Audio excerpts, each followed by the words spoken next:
ఇది కల్వకుర్తి ఆశ్రమ పాఠశాల గర్ల్స్ హాస్టల్. ఇక్కడ ఫుడ్ బాగాలేదు, మేడం వాళ్ళే వండి పెడుతుర్రు.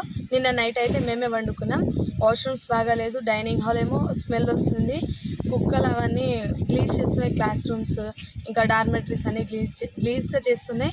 మేము నిన్న బయటికి వెళ్ళి ప్రాబ్లం చెప్పుకోవాలంటే కూడా మమ్మల్ని బయటికి వెళ్ళడానికి ఇస్తలేరు.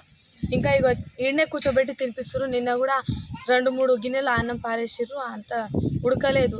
పొద్దునైతే కొంచెం మెత్తగానే అయిపోయింది, ముద్దలు వచ్చేసింది. ఆయన మేము అన్నం తినేసినాం, కానీ మెమోలు ఉన్నట్టు ఏం పెడతలేదు. రోజు కిచడి, జీరా రైస్, ఇంకా సాంబార్, ఎప్పుడెప్పుడు కారం పెడతారు. ఉప్మా కూడా పెడుతుండే, ఇప్పుడు అది కూడా పెడతలేదు. అయితే డైనింగ్ హాల్ కూడా ఈ వీక్ లో అయితే నిన్న ఎగ్స్ ఇచ్చిర్రు. నిన్న ముందర డార్మెటరీలో ఒక కుక్క చనిపోయింది. అయితే మేము సరికి చెప్తే మున్సిపాలిటీ వాళ్ళని పిలిపించి ఎత్తిపించారు, కానీ అది 2 రోజుల నుంచి ఆడనే చనిపోయి ఉంది. 2 రోజుల నుంచి చనిపోయి ఆడింది. మా రూమ్ లో మేమైతే హాల్లో పండుకుంటున్నాం. నిన్న ఒక అది చెవులో పోతుంది, ఆ పురుగు చంపినాం.